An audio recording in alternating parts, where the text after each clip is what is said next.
নমস্কার, কেমন আছেন সবাই? আশা করছি ভালো আছেন। আমার আরও একটি নতুন ভিডিওতে আপনাদের স্বাগত।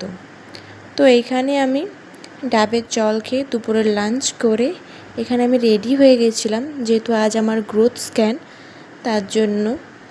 আর এখানে আমরা বেরিয়ে পড়েছি। দুপুরের লাঞ্চ করে গেলাম কেন, যদি দেরি হয়, কারণ খুব দেরি হয়, তো এসে আবার আস্তে আস্তে 3-4 বেজে যাবে, তাই। আর খুব রোদ্দুর উঠেছিল, তাই মাস্ক পরে নিয়েছিলাম। এখানে আমার স্ক্যান হয়ে গেছে, এখানে বসেছিলাম, রিপোর্ট দেয় না বলে।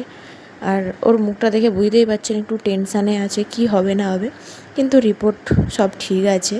আর ও প্রতিটা স্ক্যানে রিপোর্ট যাই বলুন, ডক্টরকে দেখাতে গেছে, ও আমার সাথেই প্রতিটা বার গেছে। দেন বিকেলে এসে এখানে বাদাম শেক খেয়ে নিয়েছিলাম, যেটা কাল রাতে এনেছিল, যেহেতু রাতে খায় না, ঠান্ডা লেগে যাবে বলে। তারপর রাতে এসে আমার বরমশাই রান্না করছিল এখানে বিরিয়ানি, এবং বিরিয়ানি খাওয়ার পর আমার পাটা একটু যন্ত্রণা করছিল, তাই একটু তেল মাখিয়ে দিচ্ছিল। তো আজ এই পর্যন্ত, টাটা, বাই বাই।